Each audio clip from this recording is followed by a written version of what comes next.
Hai, Assalamualaikum warahmatullahi wabarakatuh. Salam sejahtera Imam ucapkan kepada semua penonton-penonton dan juga sahabat-sahabat di Facebook Siakap Keli TV. Apa khabar semua? Imam mengharapkan semuanya masih lagi berada dekat keadaan sihat-sihat, ceria-ceria selalu insya-Allah. Okey, seperti biasa dalam rancangan SK On Air, anda bersama saya Fatimah Nawawi, dan insya-Allah hari ini kita nak bawakan satu topik berkaitan dengan seni bela diri. Bila kita cerita tentang seni bela diri ni lah satu seni untuk mempertahankan diri lah. Jadi hari ini kita nak bawakan adalah topik tentang seni bela diri dalam Nusantara, dalam alam Melayu kita, iaitu silat. Sangat sinonim lah dalam orang Melayu kita. Bila silatnya adalah satu seni pertahankan diri yang bahkan sekarang pun orang kata pun dah sampai masuk pertandingan, jadi johan dan sebagainya. Jadi kalau kita lihat seni pertahankan diri silat ini adalah satu tradisi dah dalam masyarakat Melayu. Orang kata apa, ada yang menggunakan alatan senjata seperti keris, parang sebagainya. Tapi ada juga kan kalau kita cerita tentang silat ini, dia orang kata apa, tak lari untuk dikaitkan dengan alam mistik ataupun alam ghaib. Ada yang kata, orang kata apa, bersilat ini boleh membuatkan seorang itu kebal. Betul ke boleh kebal? Dan perkongsian kita pada hari ini akan kita kupaskan, akan kita sembang-sembang santailah dengan panel pada hari ini. InsyaAllah akan terangkan berkaitan betul ke topik kita pada hari ini adalah silat berdamping dengan jin. Sebab setengah tu kan pernah Imam dengar, oh kau belajar silat, oh mesti ada pendamping. Mesti ada orang kata jin, syaitan dengan berkawan. Itu yang kita nak dengarkan dengan lebih lanjut perkongsian pada hari ini insya-Allah. Kerana apa, bersama dengan Imam pada hari ini di studio adalah Ustaz Roslan Mustafa, iaitu merupakan CEO Akademik Silat Melayu Silam. Assalamualaikum Ustaz, sihat? Alhamdulillah, baik. Alhamdulillah sihat. Terima kasih jemput saya. Terima kasih banyak-banyak Ustaz sebab sudilah bersama dengan kami pada hari ini. Alhamdulillah. Okey, sebelum kita nak terangkan, orang kata pun nak kongsikan dengan lebih lanjut lagi tentang topik kita pada hari ini berkaitan dengan silat. Mungkin dah ada sahabat-sahabat yang sedang menonton yang kata, oh saya pernah join silat. Ada orang kata nak kongsikan, boleh tinggalkan di ruangan komen insya-Allah. Korang boleh orang kata apa, tambahkan ilmu tentang berkaitan dengan silat. Mungkin ada pernah join silat gayung lah, silat cekak sebagainya, boleh tinggalkan di ruangan komen. Dan jom sama-sama untuk orang kata apa, tekan like banyak-banyak insya-Allah, dan juga kongsikan dengan lebih banyak lagi. Moga-moga ramai lagi mendapat manfaat dan juga input daripada perkongsian kita insya-Allah. Okey, kita orang kata apa nak balikkan dengan ustaz lah bagi cerita tentang silat ni. Sebab hari ni membawa bukannya orang kata CEO Akademik Silat semata, sebab ni adalah guru silat. Orang kata orang hebat lah yang akan bercerita dengan kita pada hari ini tentang silat. Tapi sebagai permulaannya kan Ustaz, kita nak tahu sedikit lah tentang latar belakang diri Ustaz. Mungkin Ustaz boleh kenalkan diri Ustaz. Baik, Assalamualaikum warahmatullahi wabarakatuh. Alhamdulillah alamin, wassalatu wassalamu ala asyrafil anbiya'i wal mursalin wa ala alihi washabihi ajmain. Rabbi shrah li sadri wa yassir li amri wahlul 'uqdatam min lisani yafqahu qawli. Baik, seperti maklum, nama saya ialah Roslan bin Mustafa. Okey, saya sebenarnya bila saya berhadapan dengan Emma, nama pun Fatimah, apa tu, kemudian binti Nawawi, Imam Nawawi tu kan. Jadi benda-benda yang hebat-hebat seperti jadi saya lihat benda ni tentang diri saya. Sebenarnya saya ni manusia biasa, orang biasa, yang saya pada kecil memang saya minat tentang bela diri, khususnya silat lah kan, silat. Baik, bila saya dah mula mempelajari beberapa perguruan pun, saya belajar sebelum ni silat A, silat B, silat C dan sebagainya, sehingga akhirnya kerana saya banyak benda yang saya bukan sanggah lah, bertanya kepada jurulatih saya tentang corak permainan. Akhirnya jurulatih saya kata, kamu ni banyak mulut lah kan, banyak mulut, jadi banyak tanya. Jadi saya nak dia kenalkan saya dengan kawan baik dia. Rupanya kawan baik dia ni adalah seorang juga pengajar silat daripada tanah seberang, daripada Betawi lah. Betawi tu asal negara ialah Betavia ataupun Jakarta sekarang. Jadi bila saya dikenalkan dengan guru saya ini, Betawi ni, saya pun saya belajar permainan Betawi ni sehingga tamat pelajaran itu sendirilah. Dia dah tamat pelajaran itu, maka di situ dah mendalam minat terhadap silat tu bertambah. Cuma bila dah bertambah latar belakang saya kan, saya masa tu berpeluang untuk melanjutkan pelajaran saya lagi lah cuma kerana desakan-desakan hidup, keluarga dan ekonomi pada ketika itu, saya menjadi membuat dua pilihan, sama ada nak belajar secara akademik ataupun saya teruskan niat saya belajar memondok ataupun belajar agama lah. Jadi saya ambil ruang mempelajari ilmu agama di madrasah, sehingga akhirnya di situlah saya dah mula tercetus satu keinginan barulah. Saya rasa buat apa nak ajar orang silat ni, baik ajar orang kitab supaya jadi baik dan sebagainya. Tapi akhirnya saya fikir-fikir semua dah, adakah Allah datangkan pengalaman saya belajar silat ni, minat saya dengan silat ini menjadi sesuatu yang sia-sia? Jadi tidak, itu tak bertepatan dengan ilmu agama yang saya dah belajar, kan? Jadi saya korek apa rahsia saya dijunamkan perasaan ingin mengetahui silat ini dengan lebih mendalam. Dan akhirnya saya ambil keputusan, saya tanya kepada guru saya, kerana saya pun dah tamat pelajaran silat dengan guru saya dari Betawi tu, silat Betawi tu, maka saya ingin menyampaikan ilmu agama menerusi platform silat.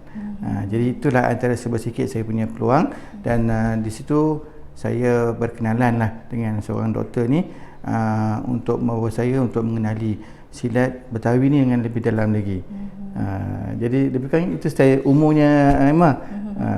Mulalah saya perjalanan saya mengenali silat di tanah Melayu dan di tanah Indonesia. Kini silat Betawi ni silat pada Indonesia lah Ustaz kan? Ya, betul. Lepas tu Ustaz belajar silat tu di Malaysia Di Indonesia. Di Indonesia. Bila saya nak mengajar silat Betawi, saya pun rasa curiga juga. Curiga juga kan. Curiga juga, adakah permainan yang saya belajar betul dengan guru saya ini? Bukan saya mendahaki guru tu, tapi saya kebenaran silat tu disahkan oleh orang-orang silat di Indonesia tu sendiri. Di situ saya ambil peluang, saya bertemu dengan bapa Persatuan Indonesia, Bapa Edi Mazuki Nalapraya ataupun Edi M Nalapraya. So dia jemput saya ke tatak dia di Bogor, dan di situ beliau mengumpulkan 5 guru-guru Betawi di Indonesia untuk melihat permainan yang saya bawa ini, sehingga mengesahkan yang saya bawa ini betul-betul ialah permainan daripada Betawi. Jadi saya disahkan oleh 5 guru besar, Gubes lah dia panggil. Gubes ni guru besar. Indonesia kan pendek-pendek, Gubes dan sebagainya. Jadi mereka mengesahkan permainan yang saya ajar ini adalah yang memiliki ni, saya bawa ini adalah permainan Betawi. Barulah saya mengajar silat Betawi itu sendiri. Ustaz dah mengajar berapa lama dah? Berapa lama ya? Saya ingat anak saya dah 30 tahun. Jadi ingat 20 tahun lebih, dekat 30 tahun juga ada. Mengajar kan. Kalau belajar, sebelum berkahwin lagi saya dah belajar. Saya dah diangkat sebagai orang yang boleh mengajar. Maksudnya belajar 30 lebih tahun, mengajar 20 lebih tahun. Lama tu, kiranya Ustaz umur berapa sekarang? Agak-agak 90 ada kot. Tak sampai lah. Ada 50 lebih, ada 50 lebih. 50 lebih. Menuju ke 60. Hampir kehidupan Ustaz semua dengan silat Ustaz. Hampir kepada muda lah sebenarnya. Sebab bila kita meninggal, kita nak muda, kita kena masuk syurga. Jadi saya nak masuk syurga, saya nak muda balik. InsyaAllah Ustaz. Amin. InsyaAllah. Okey Ustaz, tadi kita cerita tentang sedikit tentang Ustaz kan. Tapi biasa kalau saya tengok kan, silat dekat dalam Malaysia lah. Saya pernah dengar silat cekak, silat gayung, apa lagi, silat harimau, tak tahu. Tapi banyak lagi, maksudnya silat-silat yang macam-macam jenis lagi tu kan. Ustaz sendiri silat Betawi kan. Jadi mungkin Ustaz boleh kongsikan sebenarnya dekat dalam Malaysia ataupun Nusantara tu ada berapa banyak jenis silat? Apa perbezaan semua tu? Okey, sebenarnya soalan Iman ni sebenarnya. Bila Iman kata berapa banyak jenis silat, memang kita tak boleh nak fix berapa banyak sebenarnya. Sebab ada silat yang mendaftar, ada silat yang tidak mendaftar, ada silat yang diiktiraf, ada silat yang tidak diiktiraf, ada silat yang menjadi induk, ada silat menjadi cabangan. Jadi sekarang ni, bagi saya sekarang ni yang Iman tanya tu adalah aliran. Kan ada banyak aliran sebenarnya. Semua aliran tu kita nak bicara 7 hari 7 malam tak selesai mah. Kan dia akan, kalau satu je ambil satu je. Katalah silat A. Silat A mungkin dia berpecah kepada 5 perguruan. Kan A, B, A1, A2, A3, A4, A5. Jadi nama masing-masing. Tapi silat satu je.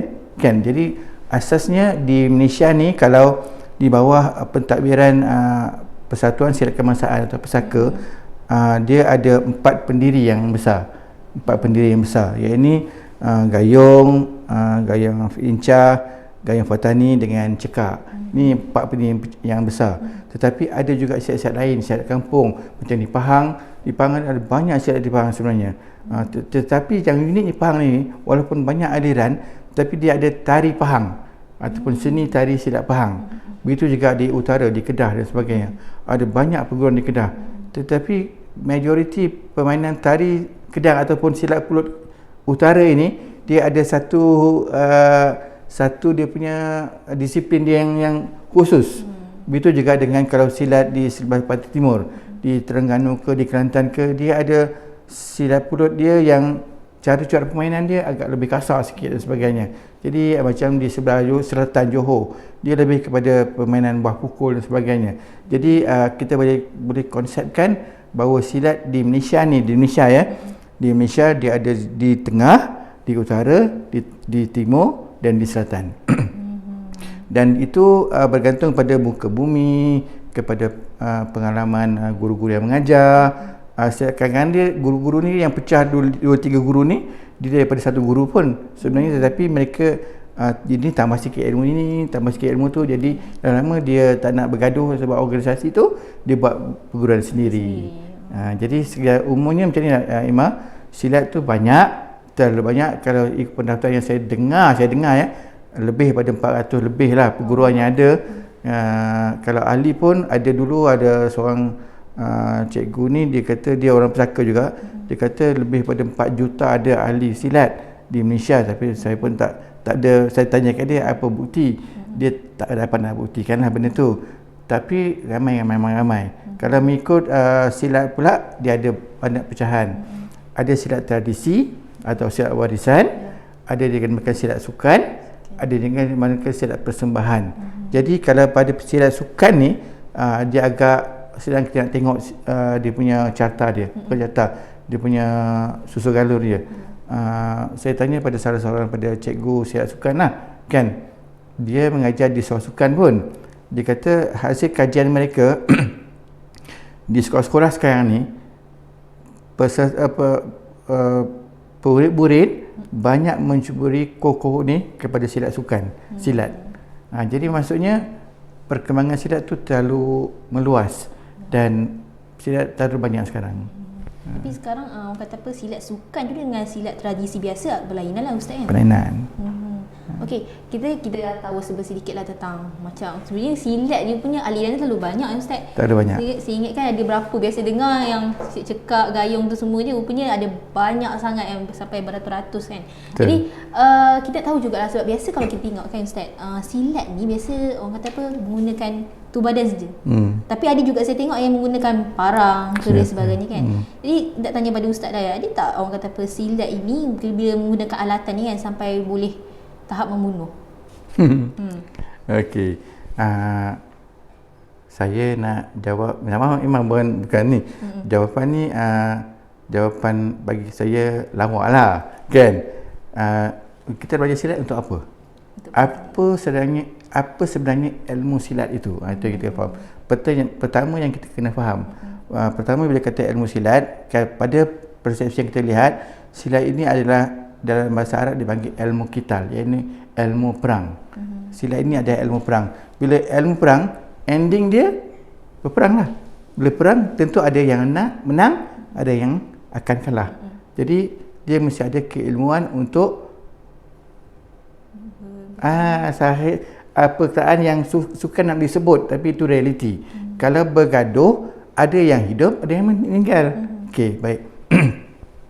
Jadi ilmu perang, ilmu silat tu, tetapi bukanlah diajar kepada siapa yang nak diajar.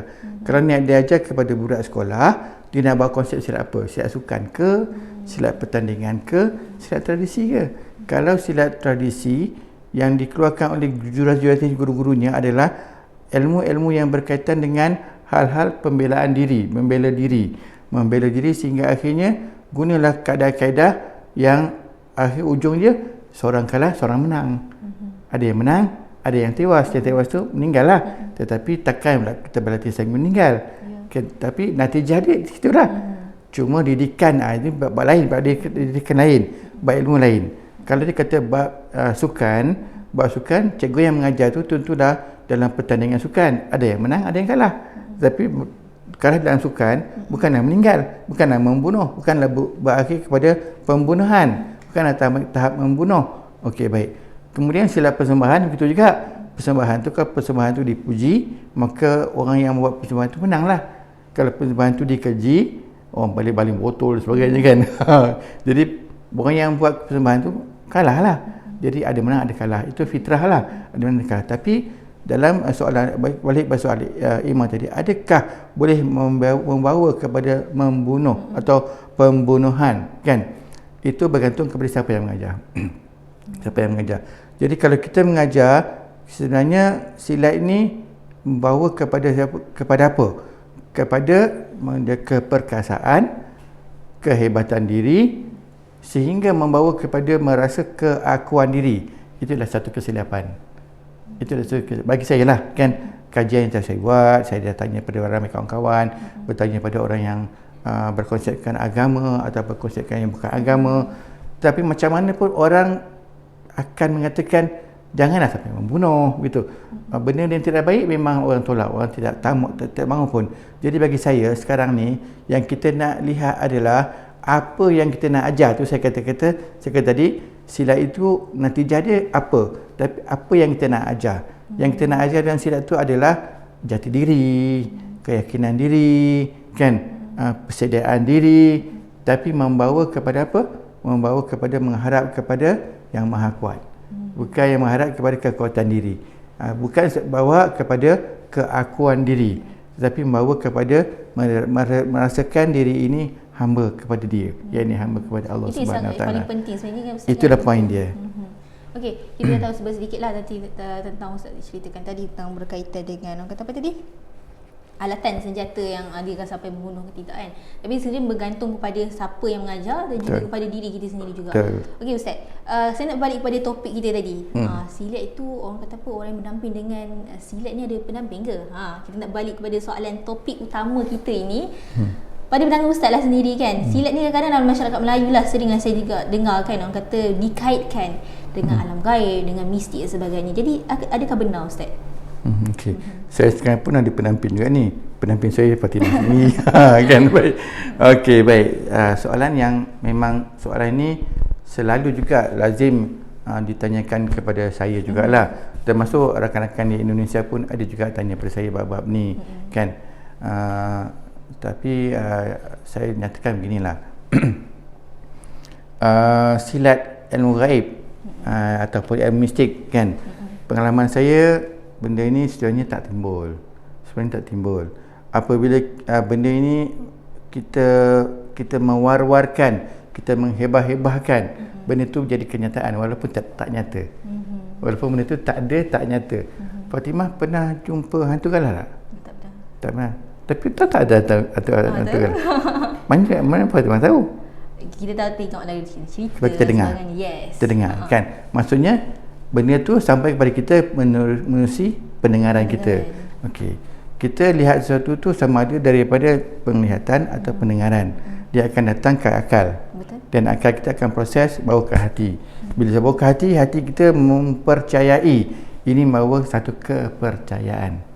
Kan? Jadi dalam silat pun begitu. Bila kamu belajar silat ni, kamu mesti ada yang akan mendampingi kamu. Pertama kita dengar je. Bila kita cakap itu, dengar lama, dengar tu jadi percaya. Dengan percaya menjadi doktrin dalam fikiran, sehingga bawa ke hati, sehingga akhirnya menjadikan diri kita mempercayai.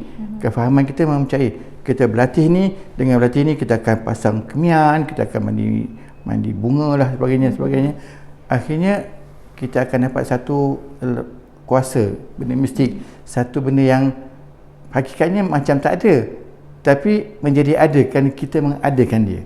Jadi pendek kata, sedangkan benda-benda itu bagi saya adalah istilah yang orang sains gunakan, benda halusinasi ataupun benda khayalan. Awal pada khayalan, dikhayal-khayal hingga menjadi kenyataan pada diri kita. Kalau minta pembuktian, tak boleh membuktikan. Jadi saya minta Fatimah tadi, boleh buktikan saya hantu galah. Kita boleh buktikan, tetapi percaya tak? Percaya. percaya habis kan. Percaya habis. Itulah situasi yang saya sekarang ni bagi pendiri saya kalau kita merujuk kepada ilmu-ilmu kitab sama ada ia dalam sudut tauhid ke, fiqh ke, tasawuf, sebenarnya benda tu makhluk gaib tu ada. Tetapi kepercayaan bahawa makhluk gaib ini ada kelebihan itu sebenarnya tak ada. Tapi ada ke Ustaz, orang kata apa, bila belajar ilmu silat ni ada ke guru-guru yang kata apa meminta bantuan daripada jin syaitan? Okey, meminta bantuan itu tak nafi Fatimah. Baik, dia minta bantuan untuk apa? Untuk sesuatu yang dia boleh buat yang di luar daripada adat kebiasaan. Dalam istilah dipanggil khawarikul adah. Benda yang di luar daripada adat kebiasaan. Jadi dia membuat ritual-ritual tertentu sehingga orang meyakini itu adalah satu salur atau jalan untuk dapat bantuan-bantuan. Okey, bantuan ni senang macam ni lah Fatimah. Panggil Fatimah ke panggil apa? Fatimah. Betul. Fatimah. Okey. Minta bantuan ni sama ada kita minta kepada Allah atau kepada makhluk. Okey. Nanti pada Allah ni ada dua sumber. Satu Allah beri kerana rahmatnya, atau satu lagi Allah beri kerana nak sangat ambil lah, dipanggil istiraj. Allah bagi dengan nak sangat ambil lah kan. Maksudnya kita dapat benda tu tidak membuahkan pun kesuburan iman, malah yang subur adalah keakuan diri. Okey, baik. Kedua, kalau pada makhluk ni ada dua juga, sama ada makhluk yang gaib atau makhluk yang zahir. Makhluk yang zahir ramai yang minta bantuan kepada kerajaan, minta bantuan kepada menteri, minta bantuan kepada bos, minta bantuan kepada kawan dan sebagainya kan. Jadi bagaimana kita minta bantuan, apa bantuan yang kita minta. Ketua pada gaib ni pun ada dua juga. Dua ni semua kes dua. Saya anak nombor dua. Jadi semua kes dua. Baik. Saya nombor dua juga. Okey, sekarang ni Fatimah tengok ya. Bila minta pada gaib sama ada datang daripada syaitan atau datang daripada unsur jin. Kepada syaitan, okey, tolak tepilah syaitan. Kita dah tahu dah syaitan ni musuh Islam kan. Syaitan akan membisik-bisikkan kebenaran, kesalahan atau membawa orang tu masuk nafsu seseorang itu.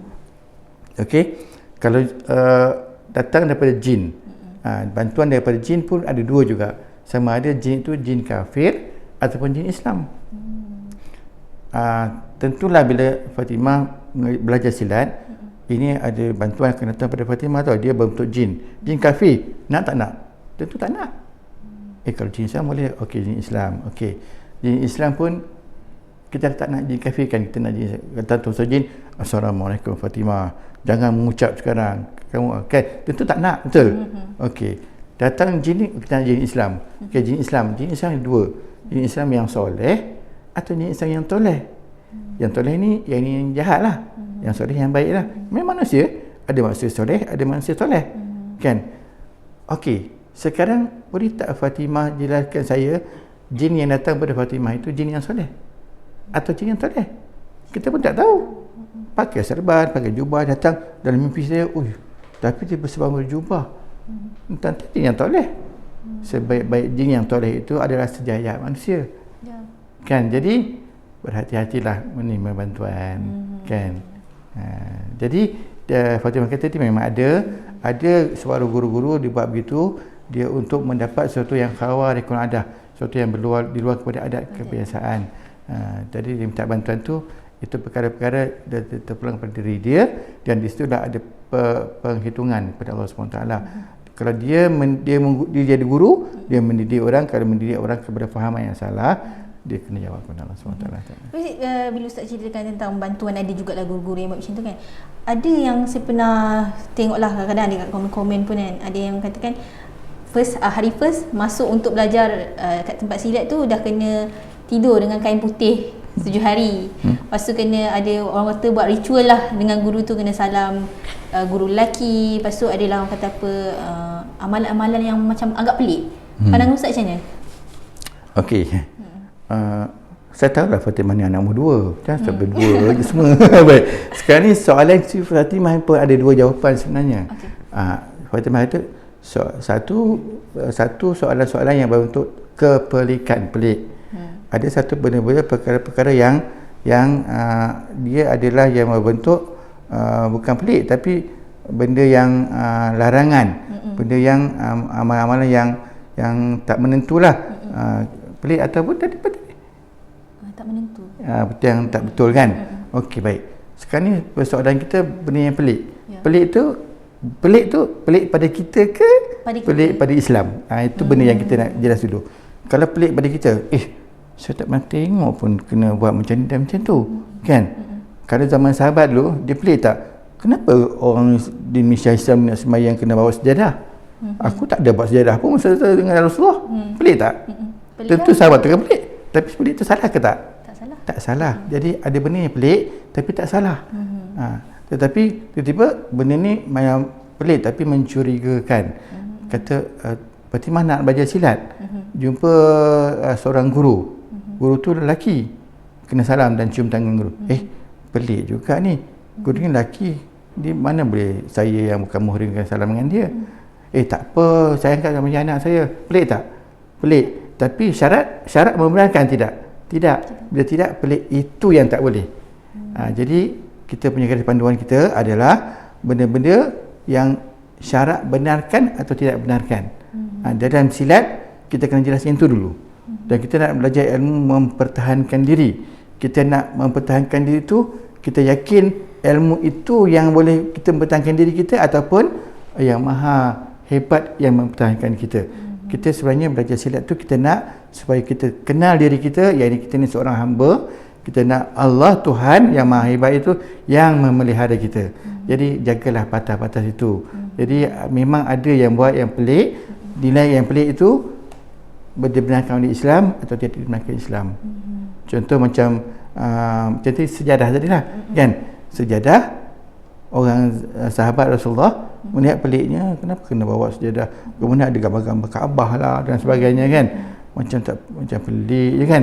Tapi orang dulu pakai tidak selendang dia kadang-kadang colour putih, kadang satu colour je, plain colour, plain colour, kan? Maksudnya pelik bagi mereka, tapi benda tu tak salah pada syariat. Jadi kalau nak kata nak belajar, nak berguru dengan silat pun tengoklah apa yang pelik tu orang kata apa, dibenarkan oleh syarak ataupun tidak. Betul. Okey. Saya nak tanya juga Ustaz, biasa saya dengar orang yang bersilat orang kata boleh jadi kebal. Mungkinlah ada, saya nak tanya jugalah kan, ada latihan ke macam berjalan atas bara api ke, macam mana tu Ustaz? Okey, latihan tentang ilmu yang boleh membuatkan dia kebal, tahan sakit dan sebagainya. Sesuatu ilmu yang kita pelajari itu akan menjadi kelakuan kita, kan? Contoh Fatimah belajar silat, datang seorang nak bergurau dengan Fatimah, kan? Tiba-tiba hulur tangan, kan, tepis, tangkis, kan? Dia tangkis, kau tahulah kau belajar silat, kan? Maksudnya kebiasaan itu membuatkan kita menjadi latah, ataupun dengan sains sekarang muscle memory, betul? Muscle memory kita akan bertindak dengan spontan. Kan? Perlakuan spontan kita itu menjadikan sesuatu. Jadi orang dulu kata apa? Alah, bisa tegak biasa, kan? Okey, orang kata, tengok tu air panas lambu je minum, memang kebal dia ni. Kadang-kadang istilah, kan? Istilah itu membawa seorang itu siapa ni? Ini lan kebal, kata, kan? Kau kenapa orang kebal? Air panas dia mana selamba je. Sebenarnya dia dah biasa. Dekat rumah dia tak ada kuku, tak ada kowe. Jadi tak ada air sejuk. Dia ada air panas. Jadi minum air panas tu. Biasa. Baru tu biasa. Alah bisa, maksudnya bisa tu dia alah kerana dia dah biasa. Okey, baik. Jadi ilmu kebal sekarang ni, pertama tadi bila disebut kau buat ini, dia faham akan dapat ini. Buat sesuatu kerana sesuatu. Okey. Ini berkait-kaitan Fatimah. Dia buat sesuatu kerana sesuatu. Jadi bila dia buat tu kerana itu, maka yang datang membantu dia sama ada Allah yang beri bantuan ataupun jin yang membantu. Kan? Bila bantu tu datang, maka akidah dia akan menjadi rosak kerana dia meyakini begitu. Kemudian bila dia yakin, dia buat, dia biasakan diri tu sehingga akhirnya rupanya bukan kerana ilmu tu, kerana kebiasaan dia. Kebiasaan dia membuatkan benda tu biasa ni, dia katakan. takat panas ni biasalah. Ada dulu-dulu masa zaman muda dia kata, saya kalau malaikat maut datang pun saya akan terajang, dia kata. Ada sampai macam tu tau. Dululah. Sampai betul-betul terkira Allah, na'udzubillah, kesian lah. Terkesian. Jadi benda-benda ni benda yang tahyul yang membuatkan orang tu meyakini sehingga dia menjadi kepercayaan. Jadi bagi saya lah, ilmu kebal ni sebenarnya, kebal tu dari sudut istilah. Dia kebal apa? Kebal daripada daripada fitnah orang, kebal daripada cakap-cakap jahat, kebal daripada melakukan perkara-perkara yang orang tak biasa buat. Kebal dia apa? Jadi sebenarnya bukanlah silat membawa orang tu, ataupun silat boleh melahirkan orang yang kebal. Contoh ya, bukan silat pun.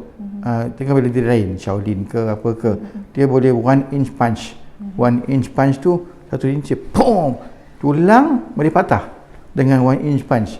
Kenapa? Dia berlatih sehingga akhirnya dia dapat kemahiran itu. Jadi belajar silat ni atau belajar ilmu qital ni, ilmu perang ni, dia dua benda yang kita nak belajar, Fatimah. Pertama, kita belajar tentang ilmu kemahiran. Kita nak memahirkan diri kita sehingga kita boleh membuat sesuatu yang orang awam, orang biasa jarang boleh buat ataupun ada kala tak boleh buat. Kan? Satu lagi, pengetahuan. Pengetahuan, kita tahu benda ni dan kita kena buat macam ni. Kita tahu benda ni, hasilnya macam ni. Kita tahu, kita mohon bagi bini-bini, Allah akan bagi begini. Jadi itu yang kena ada lah. Masya-Allah Ustaz.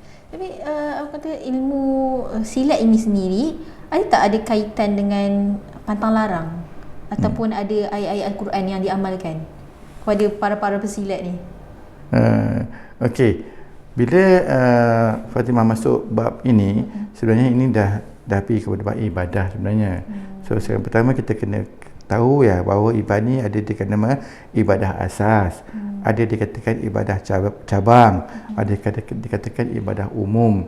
Saya rangkumkan beginilah. Bila ibadah asas ni hal-hal yang berkaitan dengan ilmu fardu ain. Kalau saya hurai begini jadi ceramah pula.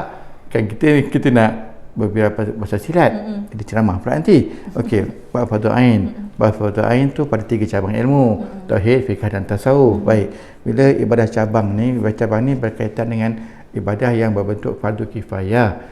Ada satu orang boleh buat benda ni, orang yang tak buat tu terlepas daripada dosa. Fardu kifayah, menguruskan jenazah, menguruskan sistem pendidikan, mengenai ekonomi dan sebagainya. Itu hal fardu kifayah. Ada yang dikatakan bukan perkara sunat ain, sunat yang untuk diri sendiri. Dia amal tertentu sehingga akhirnya amal tertentu membuahkan hasil, iaitu membuahkan satu keberkatan pada diri dia. Contoh, dia mengamalkan selawat. Kan dia ni memang rajin berselawat. Akhirnya dengan rajin berselawat tu dia dapat bantuan-bantuan daripada Allah Subhanahu Wa Taala, kerana Allah suruh berselawat. Jadi banyak benda yang bab ini. Yang ketiga, ibadah umum. Ibadah umum ni apabila seseorang itu buat apa saja. Contoh, dia tidur, tapi niat dia tidur tu dia nak segar, sebab tu dia tolong mak dia. Tidur itu menjadi ibadah. Jadi maksudnya ibadah yang dia buat yang umum ni, kalau dia tempuh 5 syarat, dia akan jadi ibadah. Sama ada niat dia kena betul, pelaksanaan tu kena betul mengikut Islam. Ketiga, natijah dia betul. Keempat, dia yang dia buat tu dibenarkan oleh agama. Yang kelima, dia tidak meninggalkan perkara yang asal-asal Islam.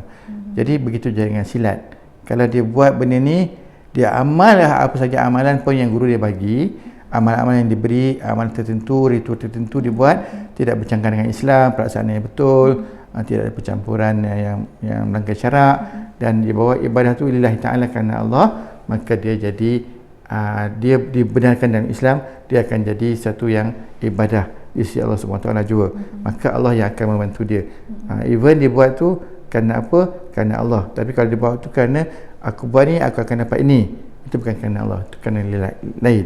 Jadi soalan Fatimah tadi berkaitan dengan ibadah, kerana apa dia buat, dia membawa kepada apa.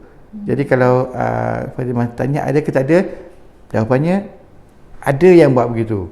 Itu yang kita nak bersihkan supaya dia faham. Di bab itu kerana mungkin tak faham.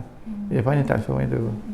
Kiranya ada yang mengamalkan jugalah patah-patah larang ataupun ayat-ayat yang tak sepatutnya diamalkan. Okey Ustaz, kita tanya jugalah tentang orang kata apa, silat ni kita tahulah berkaitan dengan ilmu untuk kita pertahankan diri. Tapi kan Ustaz, kita nak tahu lagi, mungkin Ustaz ada benda yang Ustaz nak highlight kan tentang kepentingan, manfaat yang kenapa kena belajar silat? Okey, baik, alhamdulillah. Syukur Allah SWT.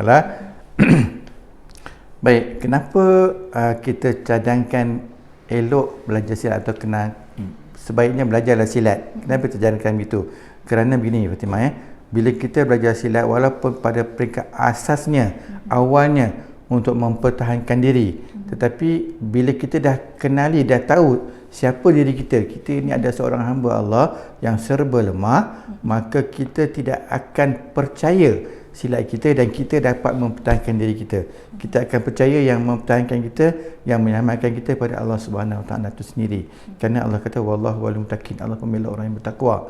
Jadi bila kita belajar silat, bukanlah kita nak jadi kuat, nak jadi hebat. Kita belajar kerana Allah suruh. Allah suruh belajar kerana Allah jangan letakkan diri kamu dalam kesengsaraan, dalam kemudaratan, dalam perkara-perkara yang tidak menyelamatkan. Jadi belajarlah sedikit ilmu-ilmu mempertahankan diri. Mudah-mudahan Allah yang akan membantu kita ketika kita perlukan bantuan-bantuan tersebut. Jadi dekat situlah selain daripada mempertahankan diri, ilmu silat ni sebenarnya para leluhur dulu, kalau kata orang Minang, dia kata apa? Awal-awal silat kan mendapat kawan, kan? Batin silat mencari Tuhan. Dia kata apa? Zahir silat mencari kawan, batin silat mencari Tuhan. Maksudnya zahir silat tu pada zahirnya mencari kenalan kawan, tetapi batin diri sendiri, diri itu untuk mencari Tuhan. Siapakah yang akan menyelamatkan? Kan di situ dia akan belajar tentang ilmu fardhu itu, ilmu fardhu tauhidnya, ilmu fikahnya, ilmu tasawufnya, kan, mencari Tuhan, mencari penciptanya sendiri. Di situlah akhirnya dia akan kenal bahawa silat ni bukan saja ilmu bergaduh, berdebit itu saja yang nak dipelajari, tetapi dia mempelajari ilmu mengenal siapa pencipta dia, siapa diri dia. Bila contoh Fatimah belajar silat, datang orang yang mengajar tu, okey, Fatimah tumbuk, dia pun tepis, pom, sakit, kan? Fatimah akan terasa dalam hati Fatimah sendiri, sakit, betul tak? Jadi kita kenal tak bahawa kita serba lemah. Kena sikit pun sakit. Baru kena macam ni kot. Kalau betul-betul kena dengan kayu macam ni, macam mana tangan saya ni? Kan? Jadi benda-benda ni akhirnya kita merafak diri kita kepada Allah Subhanahu Wa Taala. Jadi manfaat belajar silat ke situ juga akhirnya. Yang ini bukan belajar tentang teknik saja, tapi teknik itu membawa kita belajar kepada siapa yang punya diri kita, siapa yang mencipta diri kita. Itu yang paling utama lah sebenarnya, untuk mengenal pencipta, orang kata, untuk belajar silat tu. Silat itu sendiri memang sangat berkait rapat dengan agama Islam kan Ustaz, kan? Okey Ustaz, saya nak tanya sedikit berkaitan dengan adalah pandangan daripada masyarakat umum lah. Ada yang menyebut bahawa seni silat ni bukanlah ilmu pertahanan diri yang paling efektif. Sebab apa? Ada sekarang kita tengok sekarang banyak dah ilmu-ilmu pertahanan diri yang telah dimodernkan. Jadi saya nak tanya jugalah pandangan Ustaz sendiri, kan, adakah ilmu silat yang tradisi yang sekarang ini perlu diubah suai supaya dia sentiasa relevan sepanjang zaman? Okey. Saya pegang kata-kata ayat Fatimah tadi yang telah dimodernkan, kan. Kemudian saya pegang juga ayat Fatimah tadi silat tradisi, kan. Bila Fatimah nak menjurus silat tradisi tu, perlukah dimodernkan? Mungkin kita boleh tanya juga, okey, tradisi orang Melayu kalau dimodernkan menjadi apa? Jadi moden lah. Tradisi hilang lah. Jadi kalau silat tradisi dimodernkan, silat hilang lah. Faham? Cuma kalau Fatimah tanya, perlukah silat tu menerapkan nilai-nilai modernisasi? Kan silat, okey, tengok macam saya cakap tadi, silat ada 3 cabang. Silat warisan atau silat tradisi, silat sukan dan silat persembahan. Kalau silat sukan nak ditambah nilai dengan teknik-teknik moden, silakan. Kan? Kalau silat persembahan nak ditambah nilai, melontik, melompat dan sebagainya dengan kaedah-kaedah gimnastik ke apa ke kan, silakan untuk mendapatkan keindahannya. Tapi silat tradisi, ilmu perang, ilmu kita tradisi, kalau kita yakin bahawa bangsa kita Melayu dulu sangat digeruni dengan ilmu kita ni, ilmu perangnya, perlu apa kita memodernkan? Betul tak? Cuma kita memahirkan sajalah, memahirkan dan memperkemaskan yang kita waris itu supaya ianya menjadi satu permainan yang lebih lancar, lebih muscle memory kita sesuai. Tapi kena pasti betul dah, ilmu kita ilmu membunuh, kan, ilmu yang bawa kepada ending dia kalah atau menang. Jadi dia kena faham tentang atah, dia kena faham tentang syarak dan sebagainya. Maksudnya yang kita nak modernkan itu tentang pemahaman kita tentang atah undang-undang negara kita, atah syarak Islam, supaya kita bawa ilmu tradisi itu dimodernkan dari sudut pemahaman supaya tidak melanggari yang disanggah. Tetapi kalau teknik silat itu teknik dimodernkan, bawalah kepada silat sukan, bawalah kepada silat persembahan.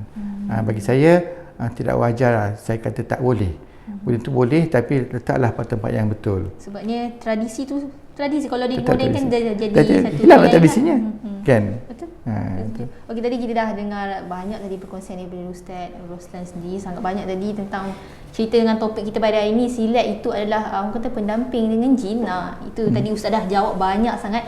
Tapi dekat studio sebenarnya Ustaz bawa juga anak perempuan Ustaz. Jadi saya nak tanya juga pada pandangan Ustaz sendiri kan, sejauh mana Ustaz melihat wanita dalam dunia seni silat ni? Okey, baik. Wanita.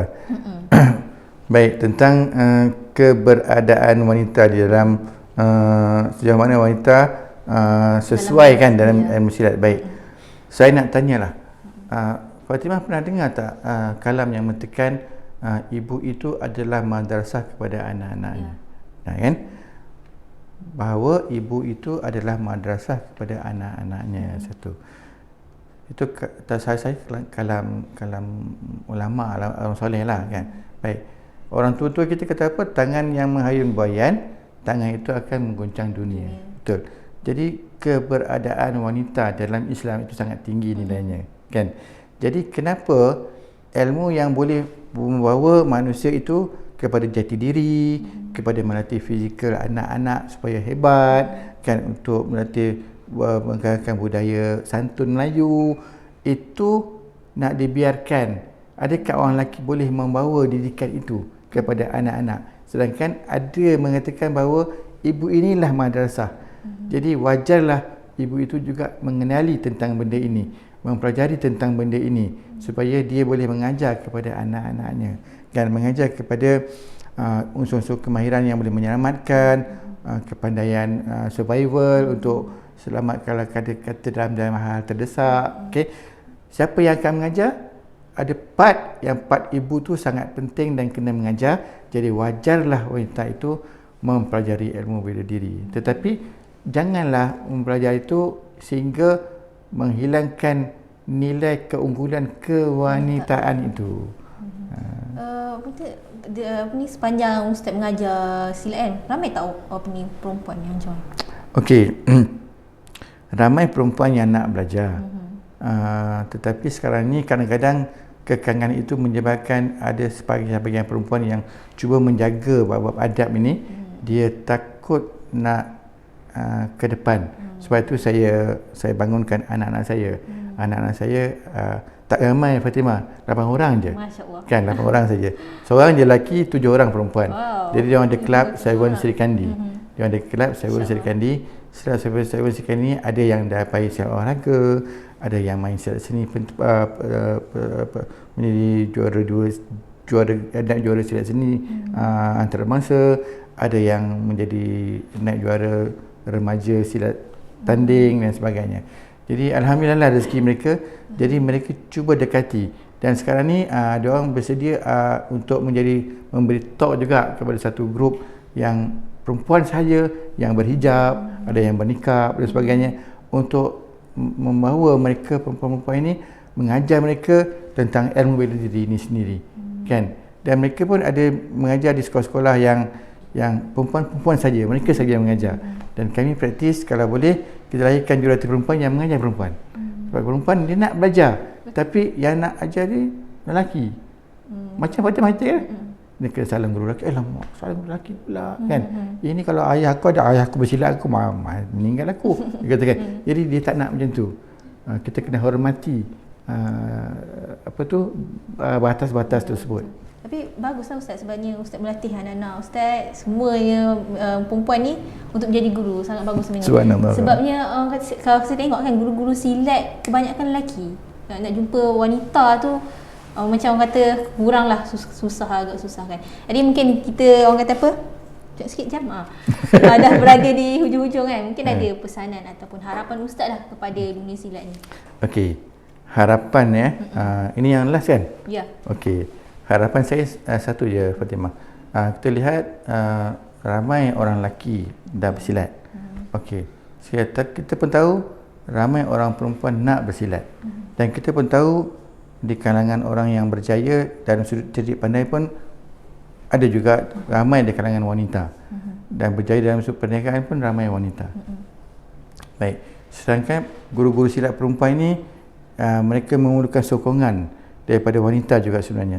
Jadi mereka ada mencadangkan untuk membuat Seri Kandi One Stop Center, SOS Center.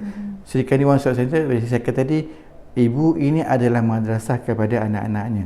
Daripada anak sekecil baru lahir sampailah ibu setua yang dah nak meninggal, semua di bawah jagaan perempuan. Tapi inilah silat yang mereka kena bawa. Maksudnya mereka mengetahui fizikal mereka, adab mereka, sosial mereka, santun mereka, ilmu mereka, supaya dalam center ni, SOS Center tu, itu kena ditegakkan. Syarikat Keli mempunyai satu follower yang ramai kan. Kita buatlah sikit congak-congak. Kalau seorang follower tu menyimpan 50 sen selama 6 bulan, maksudnya RM3. RM3 katalah Syarikat Keli ni ada 6 juta 6 juta follower. 6 juta kali RM3. Berapa boleh dah terkumpul? 18 juta. 18 juta boleh wujud satu SOS Center untuk perempuan. Kenapa? Perempuan ini dia akan mewujudkan satu bangsa yang berani, ataupun memperjuangkan bukan memperjuangkan bangsa, tetapi mereka membangunkan satu bangsa. Kan? Saya sukalah Ustaz sebut tadi, membangunkan satu bangsa. Itulah anggota bentuk yang sangat baik daripada Ustaz. Terima kasih banyak Ustaz di atas perkongsian pada hari ini tentang topik silat berdampingan jina. Tadi sebut dijawab oleh Ustaz sebentar tadi, dan saya mengharapkan kepada semua penonton mendapat input, mendapat manfaat daripada perkongsian kita pada hari ini bersama dengan Ustaz Rostan Mustafa. Apa yang boleh conclude secara keseluruhannya, sebenarnya silat ini orang kata apa, tidak semualah orang kata bergantung kepada individu, bergantung kepada guru yang mengajar. Jadi pilihlah guru yang betul. Kalau tengok agak pelik sikit tu, elakkanlah, carilah dengan Ustaz Rostan. InsyaAllah dengan anak-anak murid Ustaz pun sangat banyak yang sudah menjadi guru kan. Amin. Jadi insyaAllah itu sahaja untuk perkongsian kita pada hari ini tentang silat. Jadi sebelum Iman nak menutup perkongsian kita pada hari ini, Iman nak ajak kepada para penonton untuk sama-sama boleh follow, boleh subscribe channel YouTube kami Syarikat Keli, dan juga di TikTok The Syarikat Keli, insyaAllah. Okey, itu saja untuk hari ini. Terima kasih kepada semua yang sudi untuk bersama kami sehingga ke penghujung rancangan. Bye, Assalamualaikum.